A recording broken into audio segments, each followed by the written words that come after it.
የዚህ ሳምንት ዋናው ትምህርታችን አልጎሪዝሚክ ቲንኪንግ የሚለው ክፍል ነው። በመጀመሪያ ደረጃ አልጎሪዝም ምን ማለት ነው የሚለውን ማወቅ ለሁላችንም በጣም አስፈላጊ ነገር ነው። አልጎሪዝም ምንድነው? አልጎሪዝም የሚለው ቃል አብዛኞቻችሁ ጋር አዲስ አይደለም። በተለይ ደግሞ ለኮምፒውተር ቀረብ ያላችሁ የኮምፒውተር ሳይንስ ተማሪዎች፣ ኮምፒውተር ኢንጂነሪንግ ተማሪዎች አልጎሪዝም ምን ማለት እንደሆነ ለእናንተ የሚጠፋ ነገር አይደለም። በጣም ደስ በሚል ኤግዛምፕል ሁላችሁም በቃ በመታወቁት ኤግዛምፕል አልጎሪዝም ምንድነው የሚለውን አጠር አድርገን መጀመሪያ ላይ እናያለን ማለት ነው። አልጎሪዝም is a step by step procedure to solve problems ይላል። የሚያጋጥማችሁን ችግር መፍትሄ የምትፈልጉበት ወይም መፍትሄ የምታቀርቡበት ስቴፕ ባይ ስቴፕ ደረጃ በደረጃ የሆነ አካሄድ ነው። የሆነ ችግር አለ። ያን ችግር እንዴት ነው ሶልቭ የምናደርገው? ከችግሩ ተነስተን ዘለን በአንዴ መፍትሄው ላይ መድረስ በጣም ከባድ ነው አብዛኛው ችግሮች ላይ ማለት ነው። ልክ ደረጃ እንደመውረድ እንደ ደረጃዎቹ ስቴፖች አሉ። እነዛን ስቴፖች እየተከተሉ ከላይ ወደ ታች ወይም ከታች ወደ ላይ ወይም ከችግሩ ለመፍትሄው ምንደርስበት ፓስ አልጎሪዝም ይባላል። ለአልጎሪዝም አሪፍ ኤግዛምፕል የመረጥኩት የተለመደው የቡና ኤግዛምፕል ዘኮፊ ኤግዛምፕል የሚባለው ማለት ነው። እንዴት ነው ቡና ምናፈላው የሚለው ጥያቄ ከተነሳ ፕሮብሌም ብለን እንወስደውና ያን ከዛ በኋላ ለዚህ መፍትሄ ስናበጅ ቡና የሚፈላው ስቴፖች አሉት። ጀስት እኔ በማውቀው ልክ አውትላይን ያደረኳቸውን ስቴፖች እናያቸው። አንደኛው wash the coffee beans ነው። የቡና ፍሬዎቹን እናጥባቸዋለን። የመጀመሪያው ስቴፕ ነው። ከመታጠቡ በፊት ወደ ሁለተኛው ስቴፕ አንሄድም። ግዴታ መጀመሪያ ቀድሞ ምን መደረግ አለበት? መታጠብ አለበት። ከዛ በኋላ ይቆላል። ከዛ በኋላ ከተቆላ በኋላ ይፈጫል። ከተፈጨ በኋላ ደግሞ ውሃ እናፈላና ውሃው ሲፈላ የፈላው ውሃ ላይ ዱቄቱን እንጨምራለን። እነዚህን 5 ስቴፖች ቀደም ተከተሉን በጠበቀ መልኩ ካልተከተልን ቡና ሊባል የሚችል ቡና ማፍላት አንችልም ማለት ነው። ሳናጥበው ወደ መቁላቱ ከሄደን ችግር አለ። ወይም ደግሞ ሳንቆላው በፊት ወደ መፍጨቱ አንሄድም ትክክለኛ ስቴፕ ስላልሆነ ማለት ነው። ውሃው ሳይፈላ ጀስት ቀዝቃዛ ውሃ ላይ ዱቄቱን አንጨምርም። እንደዛ ምናረጋውና የምንፈልገው የመጨረሻ ውጤት ላይ አንደርስም ማለት ነው። ይሄ ጀስት ባጭሩ አንድን ችግር እንዴት ነው ስቴፕ ባይ ስቴፕ መፍታት የምንችለው የሚለውን ለማሳየት የተሞከረበት ምሳሌ ነው። ልክ እንደዛው ኮምፒውተር ላይ የሚያጋጥሙ ችግሮች፣ ፕሮግራሚንግ ላይ የሚያጋጥሙ ችግሮችን ስቴፕ ባይ ስቴፕ መፍትሄ እንፈልግላቸዋለን። ያ ስቴፕ ባይ ስቴፕ መፍትሄ የምንፈልግበት መንገድ አልጎሪዝም ይባላል። አልጎሪዝም ይሄ ከሆነ ትርጉሙ አልጎሪዝሚክ ቲንኪንግ ማለት ደግሞ አንድ ዲቨሎፐር የሚያጋጥሙትን የፕሮግራሚንግ ፕሮብሌሞች ወይም ችግሮች መፍትሄ የሚሰጥበት የአስተሳሰብ ፓራዳይም ወይም ደግሞ የአስተሳሰብ ዘዴ ነው አልጎሪዝሚክ ቲንኪንግ ማለት ነው። በምሳሌ ስናየው ነገሮቹ በደንብ ግልጽ እየሆኑ ይመጣሉ። እና ስክሪን ላይ እንደምታዩት ኔቨር ፎርጌት ዚስ ይላል። ምን ያህል ለዚህ ሴሽን ለአልጎሪዝሚክ ቲንኪንግ ለሚባለው የትምህርታችን ክፍል ምን ያህል ትኩረት መስጠት እንዳለባችሁ ለመጠቆም ነው የፈለኩት። ባለፈው ሳምንት ሰጥቻችሁ ከነበረው ሆምወርክ ውስጥ የሁለተኛው ዙር ሆምወርክ ሁለተኛው ጥያቄ እሱን በምሳሌነት እናያለን። እንዴት ነው አልጎሪዝሚክ ቲንኪንግን በመጠቀም በአልጎሪዝሚክ ቲንኪንግ አፕሮች እንዴት ነው መፍትሄ እንሰራለት የሚለውን እናያለን ማለት ነው በምሳሌ። በጥቅሉ አንድ የፕሮግራሚንግ ፕሮብሌም ሶልቭ ስናደርግ ልንከተላቸው የሚገቡ 6 ስቴፖች አሉ። እነዚህ 6 ስቴፖች አንድ በአንድ እናያለን። የመጀመሪያው ምንድነው? አንደርስታንድ ዘ ፕሮብሌም ይላል። ያጋጠማችሁን ፕሮብሌም ወይም ደግሞ መፍትሄ እንድትፈልጉለት የታዘዛችሁትን የፕሮግራሚንግ ችግር ምንድነው የሚለውን በጭንቅላታችሁ መረዳት መቻል አለባችሁ። የመጀመሪያው ስራ እሱ ነው። በዛ የሁለተኛው ጥያቄ ምንድነው? ባለፈው ሳምንት የሰጧችሁ የሁለተኛው ጥያቄ ምንድነው የሚለው የሆነ ፈንክሽን እንድትጽፉና ያ ፈንክሽን የ3 ቁጥሮችን የያዘ አሬ በአርጊውመንት ይወስዳል። ከወሰደ በኋላ እነዛን 3 ቁጥሮች አወዳድሮ የሶስቱን ትልቁን ሪተርን የሚያደርግ ፈንክሽን እንድትጽፉ ነበር። ስለዚህ ይሄንን ጥያቄ ስታነቡ ጭንቅላታችሁ ላይ መረዳት ያለባችሁ ነገር አለ። የመጀመሪያው መፍትሄውን የመስራት የመጀመሪያው ስቴፕ ምንድነው የተጠየቅነው የሚለውን መረዳት። ጥያቄውን ሳትረዱ መፍትሄ መስራት ወደ መጀመር መሄድ አትችሉም። ስለዚህ writing a function that accepts an array of 3 numbers as an argument parameter ጭንቅላታችሁ ላይ ሁለት ዋና ነገሮች መቀመጥ አለባቸው ያን ጥያቄ እንዳነበባችሁ።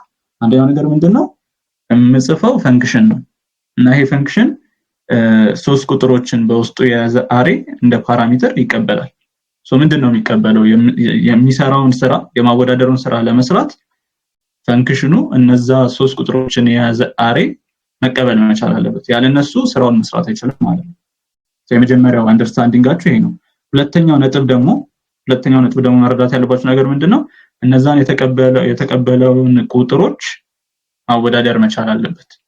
እርስ በርስ ያወዳድራቸውና ከዛ በኋላ የሶስቱን ትልቅ እንደ ስራው ውጤት ብሎ ይመልስልናል ወይም ደግሞ ሪተርን ያደርግልናል ማለት ነው። ስለዚህ በጥቅሉ በዚህ መልኩ የተሰጠውን ፕሮብሌም ትረዱታላችሁ።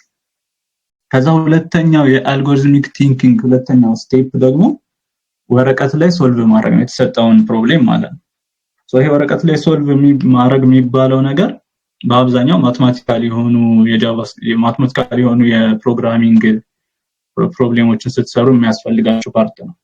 አንዳንዴ ሊያስፈልግ ይችላል፣ አንዳንዴ ላያስፈልግ ይችላል ወረቀት ላይ ስራውን መስራት ማለት ነው። በእኛ ኮንቴክስት ምንድነው የምታደርጉት? ጀስት የሆኑ ራንደም 3 ቁጥሮችን ታነሱና ከዛ በኋላ እነሱን እንዴት ነው የምናወዳድረው የሚለውን ጀስት በተለመደው ማትማቲክስ ወረቀት ላይ መስራት ነው። በዚህ ፕሮብሌም እኛ አሁን እንደ ምሳሌነት በምንጠቀመው ፕሮብሌም ወረቀት ላይ ሶልቭ ማድረግ ያን ያህል ሪሌቫንት ሊሆን ይችላል። ግን ዋናው የዚህ ስቴፕ ዋናው ነገር ምንድነው? you cannot command the computer what you haven't understood at first ማለት ነው። እናንተ ያልተረዳችሁትን ስቴፕ ኮምፒውተሩን ማዘዝ አትችሉም። አልጎሪዝም ስትጽፉ ወይም ደግሞ ፈንክሽን ስትጽፉ ኮምፒውተሩን እያዘዛችሁት ነው ወይም ደግሞ ልታዙት ነው ያን ፈንክሽን እየጻፋችሁ ያላችሁት። ስለዚህ የሆነን አካል ለማዘዝ መጀመሪያ ትዕዛዙን እናንተ መረዳት መቻል አለባችሁ። ትዕዛዙ ምንድነው ለኮምፒውተሩ መነግረው የሚለውን ነገር ሳትረዱ ኮምፒውተሩን ወደ ማዘዝ ወይም ደግሞ ኮድ ወደ መጻፍ መሄድ አትችሉም ማለት ነው። ሁለተኛው ስቴፕ ወረቀት ላይ ነገሩን ሚኒማይዝ አድርጎ ሶልቭ ማድረግ ማለት ነው። ይሄ ስቴፕ ሊዘለልም ይችላል ሊሰራም ይችላል፣ ግን አስፈላጊ በሆነበት የፕሮብሌም ኬዞች ሁሉ ሊሰራ ይገባል ማለት ነው። ሶስተኛው ስቴፕ ምንድነው? ፕሮብሌሙን ሶልቭ የምታደርጉበት ጀነራል የሆነ አውትላይን መስራት ነው። ጀነራል ማለት ምን ማለት ነው? ጀስት ዲቴይል በኮድ ሌቭል ያልተጻፈ ነገር ግን ጥቅል የሆነ በምን አይነት መልኩ ነው ፈንክሽኑ የሚፈልገውን ስራ በምን አይነት መልኩ ነው የሚሰራው ጥቅል በሆነ መልኩ አውትላይን ታደርጋላችሁ። በዚህ በሶስት ቁጥሮችን አወዳድሮ ትልቁን በሚመልሰው ፈንክሽን ምሳሌ መሰረት 3 የሆኑ ስቴፖች አሉ። ዋና የምንላቸው 3 ስቴፖች አሉ። እንዲሁም 2 ሰብ ስቴፖች አሉ። እናንተ ጋር ምናልባት 3 ሊበልጥ ይችላል ይሄ ስቴፕ፣ ከ3ም ሊያንስ ይችላል። ሰብ ስቴፖቹም ልክ እንደዛው እኔ ከቆጠርኩት ከሁለቱ ሊበልጥም ሊያንስም ይችላል። ነገር ግን ጀስት የኔን እንደ ምሳሌነት እናየውና የመጀመሪያው ስቴፕ ምንድነው?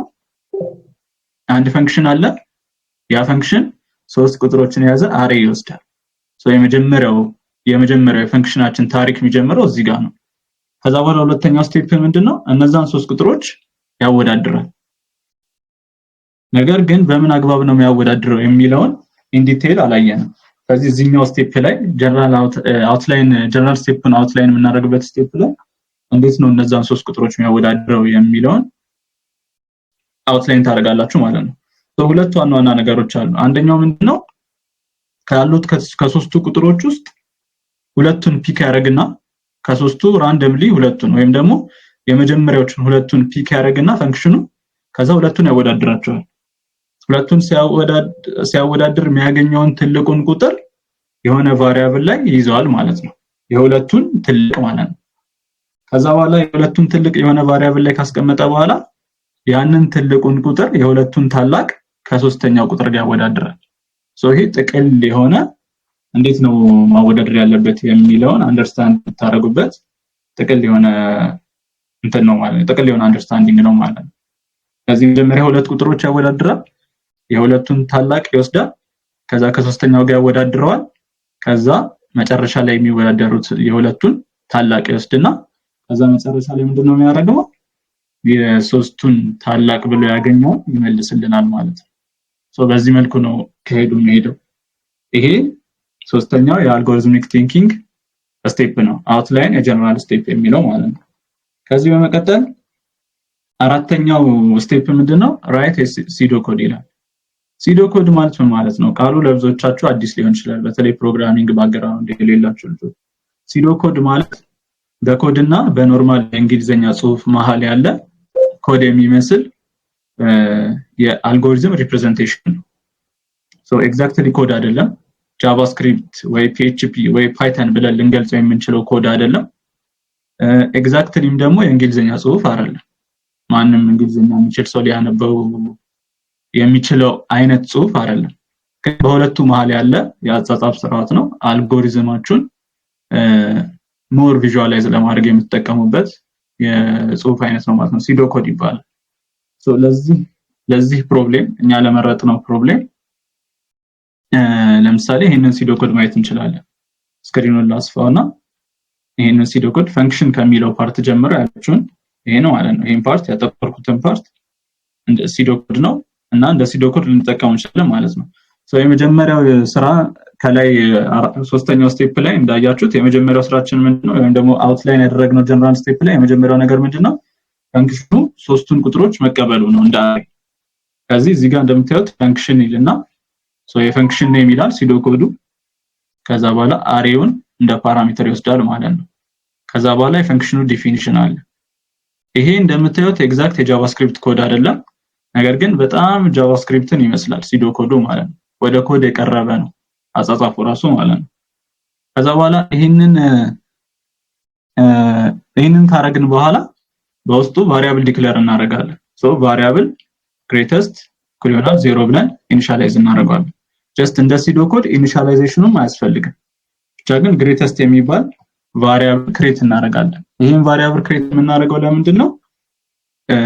ቅድም እዚህ ጋር ሁለተኛው ስቴፕ ላይ አውትላይን ያደረግነው ሁለተኛው ስቴፕ ላይ 2.1 ላይ የማወዳደር ስራውን የሚሰራው ከሶስቱ ቁጥሮች ውስጥ በመጀመሪያ ሁለቱን ያነሳና ከዛ የሁለቱን ታላቅ ይይዝና ከሶስተኛው ቁጥር ጋር ያወዳድራል ብለናል።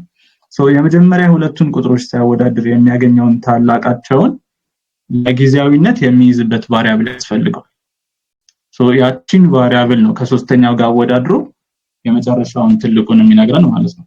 ስለዚህ ግሬተስት የሚባለው ቫሪያብል የሁለቱን ታላቅ የሚይዝበት ቫሪያብል ነው ብለን አስዩም አድርገን ክሬት እናደርጋለን ማለት ነው።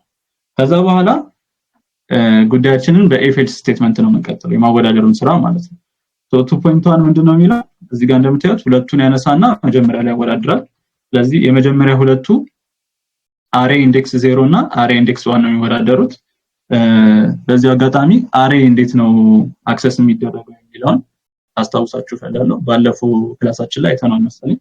ነገር ግን የአሬ የመጀመሪያው ኤሌመንት ኢንዴክሱ 0 ነው። ሶ የአሬ ኤሌመንቶች መቆጠር የሚጀምሩት ከ0 ነው። 0 1 2 3 እየተባለ ለምሳሌ አራት ቁጥሮች የሚይዝ አሬ ካለ አሬ ኦፍ 0 ካልኩኝ የመጀመሪያውን ኤሌመንት ነው የሚወክለው፣ አሬ ውስጥ ያለውን የመጀመሪያውን ኤሌመንት ማለት ነው። ከዛ አሬ ኦፍ 1 ስል አሬ ውስጥ ያለውን ሁለተኛውን ኤሌመንት ነው የሚወክለው። ልክ እንደዚህ ያለ አሬ ኦፍ 10 ካልኩኝ አሬ ውስጥ ያለውን 11ኛ ኤሌመንት ነው የሚወክለው ማለት ነው። ሶ ይሄ ኮንፊውዝ እንዳያረጋችሁ አሬ እንዴት አክሰስ እንደምናደርግ ማለት ነው። ስለዚህ አሬ ኦፍ 0 ግሬተር ዛን አሬ ኦፍ 1 የሚለው ኮንዲሽን ኢፍ ስቴትመንት ኢፍ ኤክስፕሬሽንስ ገብቷል ማለት ነው። ስለዚህ ምንድነው ያለው ኮንዲሽኑ? የመጀመሪያው የአሬው ኤሌመንት ከሁለተኛው የአሬው ኤሌመንት ይበልጣል ወይ? ስለዚህ ይሄ ኮንዲሽን ትሩ ከሆነ ግሬተስት የሚባለው የሁለቱን ታላቅ ለመያዝ ዲክሌር ያደረግነው ቫሪያብል ላይ አሬ ኦፍ 0ን ራይት ያደርግልናል፣ ወይም ደግሞ አሬ ኦፍ 0 የአሬውን የመጀመሪያውን ቁጥር ያስቀምጥልናል። ምክንያቱም ምንድነው የአሬው የመጀመሪያው ኤሌመንት ከአሬው ሁለተኛው ኤሌመንት ስለበለጠ ማለት ነው። ኤልስ እንላለን። ኤልስ ማለት ምን ማለት ነው? በዚህ ኬስ አሬ ኦፍ 0 ከአሬ ኦፍ 1 ጋር እኩል ነው ወይም ደግሞ አሬ 1 ከአሬ 0 ያንሳል ማለት ነው። ልብ በሉ ደግመዋለሁ፣ እዚህ ጋር በደንብ ተከታተሉ። አሬ 0 ግሬተር ዛን አሬ 1 ማለት የመጀመሪያው የአሬው ኤሌመንት ከሁለተኛው የአሬው ኤሌመንት ይበልጣል ወይ የሚል ኮንዲሽን ነው። ይሄ ኮንዲሽን ትሩ ከሆነ አሬ 0 የሁለቱ ታላቅ ስለሆነ ግሬተስት የሚባለው ቫሪያብል ላይ አሬ 0 እናስቀምጣለን።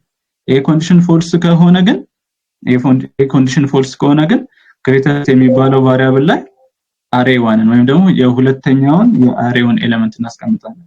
ይሄ ኮንዲሽን ፎልስ ሊሆን የሚችልበት ሁለት ኬዞች ነው ያሉት።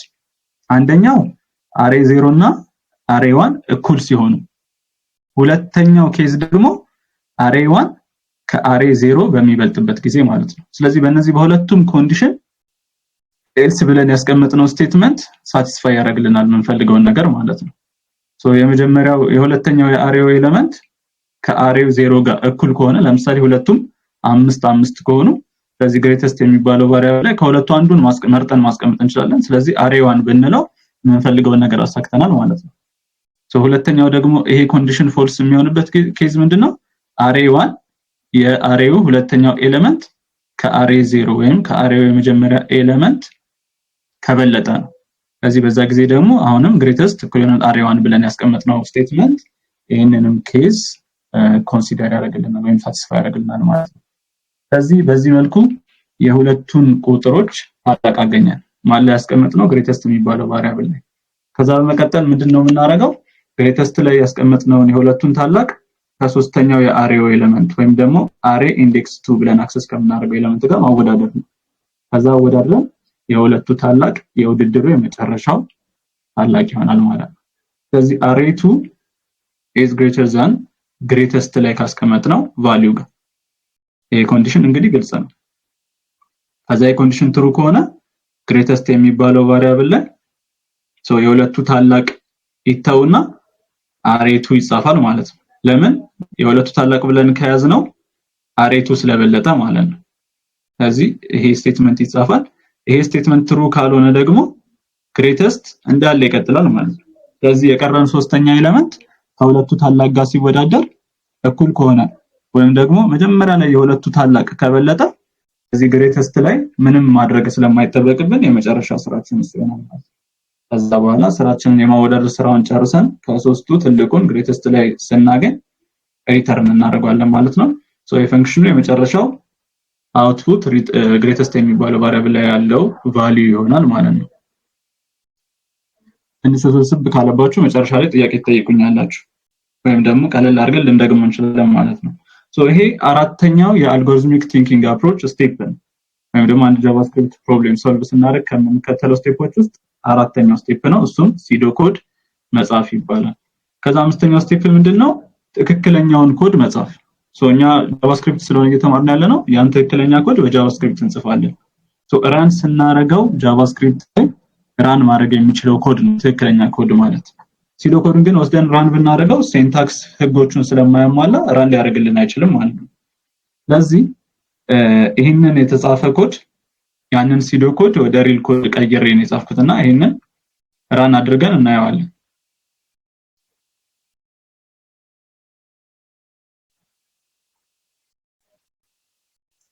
ጃቫስክሪፕት ፋይላችን ላይ ይሄን ኮድ እንጽፋለን። ኮዱን በደንብ ተመልከቱት። ኮምፔር የሚባል ፈንክሽን ነው የተጻፈው። ነምበርስ የሚባል ፓራሜትር ይወስዳል። ይሄ ፓራሜትር አሬ እንደሚወስድ ያው ተነጋግረናል ማለት ነው። ከዛ በመቀጠል ሌት ግሬተስት ቅድም ሲዶ ኮዱ ላይ ግሬተስት የሚባል ቫሪያብል ክሬት እናድርግ ብያችሁ ነበር። እሱ ቫሪያብል ቴምፖራሪሊ የሁለቱን ቁጥሮች ታላቅ ይዘልናል ብለን ነበር። እንጀምራለን ማለት ነው። የሚላክልን ነምበር 0 ግሬተር ዛን ነምበር 1 ከሆነ ትሩ ከሆነ ኮንዲሽን ትሩ ከሆነ የመጀመሪያው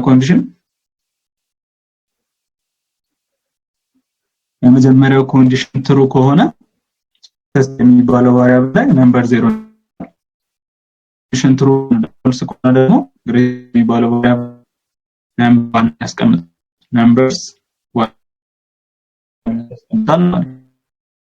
ያጻፍ የኢፍ ሳጻፍ ማለት ነው። ስለዚህ ሁለቱን ላክ ግሬተስት መጠን በኋላ ግሬተስት ሶስተኛው ኤሌመንት ጋር ይሄ ኮንዲሽን ግሬተስት ሶስተኛው ኤሌመንት ካለ የኮንዲሽን ትሩ ከሆነ ግሬተስት ላይ ሶስተኛውን የአሬ ኤሌመንት እናስቀምጣለን። የኮንዲሽን ፎልስ ከሆነ መስራት አይጠበቅም። ግሬተስት ራሱ ሁለቱ የሆነው የሶስት ታላቅ ይሆናል ማለት ነው። የኮንዲሽን ካለ ስለዚህ ጊዜ ምንም ማድረግ ስለማይጠበቅበት ጀስት እዚህ ጋር ኢምፒቲ ስትሪንግ እናስቀምጣለን ማለት ነው። ሶ ምንም ነገር አይሰራም ኮምፓይለራችን በዚህ ጊዜ ራሱ ግሬተስትን ብቻ ስለምንፈልግ ማለት ነው። ከዛ በዚህ መልኩ ሶስቱን አወዳድረን ሪተርን ግሬተስት ሶ የተገኘውን የመጨረሻ ውጤት ፋንክሽኑ ለጠራው አካል ይመልሳል ማለት ነው። ስለዚህ እዚህ ጋር ወረድ ብለን ቴስት እናደርገዋለን። ሶ ኮንስት ነምበርስ አሬ ዲክሌር አድርጌያለሁ። ሶ እንደምታዩት እነዚህ ቁጥሮች በጣም እርስ በርስ የተጠጋጉ ቁጥሮች ናቸው። እንዲያርግ የምሞክረው ለምንድነው ፈንክሽናችን ምን ያህል ሮበስት ነው ምን ያህል ኤረር ፍሪ ሆኖ ራን ማድረግ ይችላል የሚለውን ለማሳየት ነው ማለት ነው። ስለዚህ እንደምታዩት በዜሮዎች ነው የሚለያዩት 2.00001 የመጀመሪያው ራስ 0 ነው የሁለተኛው 30 ነው የሶስተኛው 20 ነው። ስለዚህ የዚህን አውትፑት ኮንሶል ላይ ሎግ አድርጌዋለሁ ማለት ነው። እስኪ እንየው። ሶ ኤክስፔክትድ አውትፑቱ ምንድነው? ከነዚህ ከሶስቱ ቁጥሮች ትልቁ ማን ነው? 20 ከነጥብ በኋላ 20 ያለው 2.001 የሚባለው ማለት ነው። ስለዚህ እሱን እዚህ ጋር ኮንሶል ላይ ስናየው 2.001ን አውጥቶልኛል ማለት ነው። ከዚህ ኮዳችን በዚህ መልኩ ተጽፏል። ፕሮብሌሙን ሶልቭ ማድረግ ይችላል ማለት ነው። ከዛ ስድስተኛውና የመጨረሻው ኦልሞስት የመጨረሻው ስቴፕ ምንድነው? የጻፍነውን ፈንክሽን የተለያዩ ኢንፑቶች በማስገባት ቴስት ማድረግ ነው። ሶ ፈርስት ሃንድ እንዳሰብነው አይነት ኢንፑት አስገብተን ኮዱ መስራቱ ሙሉ ለሙሉ የተሳካ ፈንክሽን ጽፈናል አያስብለው። ሶ ቴስት ተደርጎ በደንብ ተመርምሮ ከዛ የቀረበለትን ምርመራ ሁሉ በተሳካ ሁኔታ ካለፈ ብቻ ነው ፈንክሽኑ የተሳካ ጃቫስክሪፕት ፈንክሽን ሊባል ይችላል ማለት ነው። ሶ እኔ ይሄን ፈንክሽን ቴስት ለማድረግ እነዚህን ሶስት ቴስት ሴቶች መርጫለሁ። ሶ ቴስት ሴት ሲመረጥ እንዴት ነው የምትመርጡት? ያ ፈንክሽን ፊል ሊያደርግበት የሚችልበትን ስስ ጎኑን ነው የምታስሱት። ሶ በጣም ክሪቲካል የሆኑ ኢንፑቶች ትፈልጉና እስኪ እንዲያርግ ይብሰጠው ይሄ ፈንክሽን ስራ ይሰራል ወይስ አይሰራም ፌል ያደርጋል ወይስ አያደርግም የሚለው ፈንክሽኑን ሊፈታተን የሚችል ቴስት ኤሌመንቶች ነው የምትመርጡት ማለት ነው። እዚህ ጋር የምታያቸው መጀመሪያ ላይ የተጠቀምኩት ነው ሰርቷል። ሁለተኛውን እንደ ኢንፑት እንጠቀም። ሁለተኛው ምንድነው? በውስጡ ሶስቱም ስትሪንጎች ናቸው። እኛ ፈንክሽናችንን ስንጽፍ አስዩም ያደረግነው ምንድነው? ቁጥር ብቻ ይላክለታል ነው ወይም ደግሞ አሬው ቁጥር ብቻ ይዛል የሚል ነው አሰምሽናችን። እዚህ ጋር እንደምታዩት 2.001 2.000 ምናምን የሚሉ እንዳለ ቁጥሮች ናቸው። ግን ፓቲፍ ስትሪንግ ቢሰጠው ሴ ፈንክሽን ምንድነው የሚያደርገው የሚለውን እንይዝ። ሶ ይሄንን ስትሪንግ ስንሰጠው እንደምታዩት 22 12 እና 2.001 ሶስቱም ስትሪንጎች ናቸው በትምህርት ጥቅስ ውስጥ ስለተደረጉ ማለት ነው። ግን ስቲል ፈንክሽናችን ይሰራል። እንደምታዩት 22 12 2.001 ያወዳድርና ትልቁ 22 ነው። ሶ ኮንሶል ላይ እንደምታዩት 22ን ሎግ አድርጎልኛል። እንዴት ሰራ ከተባለ ስትሪንጎቹን ታይፕ ኮሄርሽን የሚባል ኮንሴፕት አለ ወደፊት የምናየው ይሆናል። ሶ እነዚህን ስትሪንጎች በውስጥ ታዋቂነት ወደ ነምበር ይቀይረዋል። ሶ ተራ ጽሁፍ ሳይሆን ቁጥር አድርጎ እንዲረዳው ያደርገዋል ማለት ነው ኮምፓይለሩ። ከዛ ወደ ቁጥር ሲቀየር just obviously 22 ከ12 እና ከ2.001 ይበልጣል ማለት ነው። ስለዚህ አሁንም ኮዳችን ፌል የሚያደርግበት ስስ ጎኑ አልተገኘም። ሶስተኛው ቴስት ሴት ልምረጥ። ሶስተኛው ቴስት ሴት የትኛው ነው? ሁለቱ ስትሪንግ ናቸው ግን ቁጥር ናቸው። ሶስተኛው ግን ስትሪንግ ሆኖ ቁጥር ያልሆነ ስትሪንግ ነው ፊደል ነው። ስለዚህ እንዲህ አይነት ኢንፑት ብንሰጠው ፈንክሽኑ ምን ይሆናል የሚለውን ቼክ እናድርግ። ሶ ይሄንን ኢንፑት ልውሰድና ስክሪፕት ፈንክሽናችን ላይ ኢንፑት ላይ ይሄንን ላስቀምጥ። ሶ ከቀደሙ የሚለየው ምንድነው? 22 አበበና 2.001 ሁለቱ ቁጥሮች ናቸው በስትሪንግ ፎርም የተጻፉ፣ አንዱ ግን ፊደላት ስብስብ የሆነ ስትሪንግ ነው። ስለዚህ እዚህ ጊዜ አውትፑቱ እንደምታዩት አበበ ይላል። ይሄ ፈንክሽን ሶስት ቁጥሮችን አወዳድሮ የሶስቱን ትልቅ እንዲጽፍልን የተፈለገው ነገር ግን አሁን ያልተፈለገውን ስራ እየሰራ ያለበት ሁኔታ ነው የታየው ማለት ነው። ስለዚህ ምን ማድረግ አለብን? ሶ ይሄ ኬዝ አንድ ፈንክሽናችን ፌል ያደረገበት ኬዝ ተደርጎ ይቆጠራል። የዚህ ጊዜ ፈንክሽኑ ምንድነው ሊል የሚገባው? ወደ ቁጥር መቀየር የማይችል ልክ እንደ 22 እና እንደ 2.001 ያልሆነ ወይም ደግሞ የፊደላት ስብስብ የሆነ ኢንፑት ከተሰጠው አይ እኔ የፊደላት ስብስቦችን አልቀበልም ቁጥር ብቻ ነው የምቀበለው ብሎ ሪጀክት እንዲያደርግ የሚያደርግ ፓርት ሊኖረው ይገባል ፈንክሽኑ ማለት ነው። ስለዚህ አሁንም ፈንክሽናችንን ወደ ማስተካከል እንመለሳለን ማለት ነው። ሶ ፈንክሽናችንን ስናስተካክል ኢንፑት ሲሰጠው ኢንፑቶቹ ቁጥር ናቸው ወይስ አይደሉም የሚለውን ቼክ አድርጎ ቁጥር ካልሆኑ ሪጀክት ማድረጉ ከማወዳደሩ በፊት የሚመጣ ስራ ነው። ሶ እነዛን ኢንፑቶች ሶስቱን ቁጥሮች ከማወዳደሩ በፊት ሪሊ እነዚህ ሶስት ነገሮች ቁጥር ናቸው ወይስ አይደሉም የሚለውን ቼክ ማድረግ አለበት መጀመሪያ ላይ ማለት ነው። ስለዚህ ያን ቼክ ለማድረግ ይሄ እዚህ ጋር ኮሜንት ያደረኩትን ኮድ አብረን እናያለን ማለት ነው። ሶ ምንድነው የሚያደርገው? ኮንዲሽን ነው ቼክ የሚያደርገው if ስቴትመንት ነው። ሶ እዚህ if ስቴትመንት ውስጥ ሶስት ኮንዲሽኖች በኦር ተያይዘዋል። ሶ ሁለት ነገሮች ወይም ደግሞ ሁለት ኮንዲሽኖች በኦር ከተያያዙ ትሩ የሚሆነው የሁለቱ ጥምር ትሩ የሚሆነው አትሊስት ከሁለቱ አንዱ ትሩ ከሆነ ነው። ለምሳሌ ሁለት ነገሮችን እያወዳደርኩኝ ወይም ደግሞ ለምሳሌ ሳይድ ወይም ፉአድ ብል ከሁለቱ አንዱ ማለት ነው አይደለ? ግዴታ ሁለቱም መኖር የለባቸውም። ልክ እንደዛ ሁሉ እዚህ ጋር ይሄኛው ኮንዲሽን አለ። የመጀመሪያው እቺ ኮንዲሽን አለች ኦር አልኩና እቺኛዋ ኮንዲሽን ከዛ ኦር አልኩና እቺኛዋ ኮንዲሽን ሶ ከነዚህ ከሶስቱ ኮንዲሽኖች ውስጥ አትሊስት አንዱ ትሩ ከሆነ ሙሉ ሶስቱ ኮንዲሽኖች ትሩ ይሆናሉ ማለት ነው። ወይም ደግሞ የኢፉ አውትፑት ትሩ የኢፉ ኮንዲሽን ሙሉ አውትፑቱ ትሩ ይሆናል ማለት ነው። እነዚህ ኮንዲሽኖች ምንድናቸው የሚለውን ስናይ is not a number የሚባል ፈንክሽን አለ። ባጭሩ is የሚል ፈንክሽን ማለት ነው። ሶ ይሄ ፈንክሽን ጃቫስክሪፕት በውስጥ ታዋቂነት ሰርቶ ዲቨሎፐሮች እንዲጠቀሙበት የለቀቀው ፈንክሽን ነው። ሶ እኛ ራሳችን የጻፍነው ፈንክሽን አይደለም ማለት ነው። ሶ ምንድነው ስራው? አርጊውመንት ሰጥታላችሁ። ከዛ በኋላ ያን አርጊውመንት ስትሰጡት ቁጥር ከሆነ ትሩ የሚባል ቡሊያን ቫልዩ ይመልሳል። ቁጥር ካልሆነ ደግሞ ፎልስ የሚል ቫልዩ ይመልስላችኋል ማለት ነው።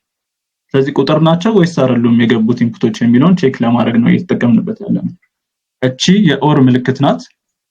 እቺ እዚህ ጋር ሁለት ሰረዝ መሰላል የምትመስል ሁለት የቁም ሰረዝ ማለት ነው የኦር ምልክት ናት። ስለዚህ እነዚህ ሶስት ኮንዲሽኖች በኦር ተያይዘዋል። ሶ እንደ ኢንፑት የሰጠነው የአሬውን ሶስት ኤሌመንቶች ነው። ነምበርስ የመጀመሪያው ኤሌመንት 0 ከዛ ነምበርስ 1 ከዛ ነምበርስ 2 ከነዚህ ከሶስቱ ውስጥ አንዱ ቁጥር ካልሆነ ሶ ይሄ ኮንዲሽን is not a number የሚባለው ትሩ ይሆናል ማለት ነው። ስለዚህ አንዱ ትሩ ከመጣ ደግሞ አንዱ ትሩ ከመጣ ሶስቱም ትሩ ይሆናሉ ማለት ነው። ከዛ በኋላ ይሄ ትሩ ሲሆን ደግሞ ምንድነው የሚሰራልን? ሪተርን ያደርጋል። ምን የሚል ጽሁፍ? please enter only numbers የሚል ጽሁፍ ሪተርን ያደርጋል ማለት ነው። ስለዚህ ቀደም ፕሮግራማችን ፌል ያደረገበት ኢንፑት ስንሰጠው አሁን ይሄንን please enter only numbers የሚለውን አውትፑት ሊያሳየን ይገባል ማለት ነው። ስለዚህ እንደምታዩት ኮንሶላችን ላይ please enter only numbers የሚለው አውትፑት መጥቷል። ምክንያቱም ምንድነው? አበበ የሚባል ኤሌመንት ስላለ ማለት ነው። ይሄ ኤሌመንት ወደ ቁጥር መቀየር አይችልም። ራሱ ቁጥር አይደለም በመጀመሪያው በውስጥ ታዋቂነት እንቀይረው ቢባልም መቀየር አይችልም። ምክንያቱም አበበ የሚባል ቁጥር ስለሌለ ማለት ነው። ነገር ግን አሁን አበበን አጥፍቼ 30 ወይም ደግሞ 56 ባደርገው እንደምታዩት 56 ሶስቱን ያወዳድርና 56ን እዚህ ጋር ይጽፍልኛል ማለት ነው። ስለዚህ እንደምታዩት ፈንክሽኑ ያን የመጀመሪያ ላይ ጽፈነው የመጀመሪያ ሙከራ ስናደርግበት አይደለም ጽፈን ጨረስን የሚባለው ክሪቲካል የሆኑ ቴስት ፖይንቶችን ወስደን ቴስት ኢንፑቶችን ወስደን በደንብ ተደርጎ ከተፈተሸ በኋላ ነው ፈንክሽኑ በትክክል ተጽፏል ሊባል የሚችለው ማለት ነው።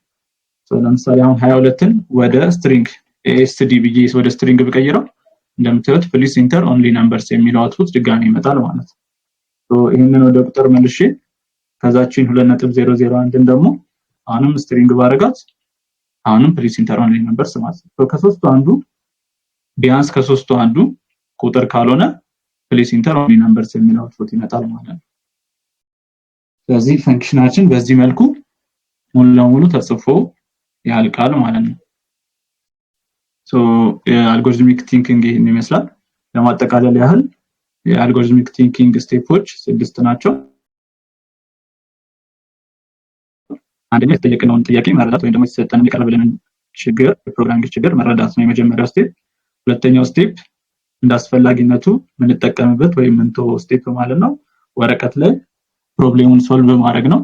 ሶስተኛው ስቴፕ ደግሞ ጀነራል የሆነ ጥቅል የሆነ አካሄድን መንደፍ ነው። እንዴት ነው ችግሩን የምንፈታው የሚለውን ጥቅል የሆነ ስቴፕ ማውጣት ማለት ነው። አራተኛው ስቴፕ ደግሞ ሲዶ ኮድ መጻፍ ነው። አምስተኛው ስቴፕ ትክክለኛውን ኮድ መጻፍ ነው። ስድስተኛው ስቴፕ ደግሞ ቴስት ማድረግ ነው። ቴስት አድርጎ መስተካከል ያለበት ነገር ካለ ማስተካከል ነው። ከሌለ ደግሞ ያው ፈንክሽናችንን ሰርቶ መጨረስ ነው ማለት ነው። አልጎሪዝሚክ ቲንኪንግ ይሄንን ይመስላል።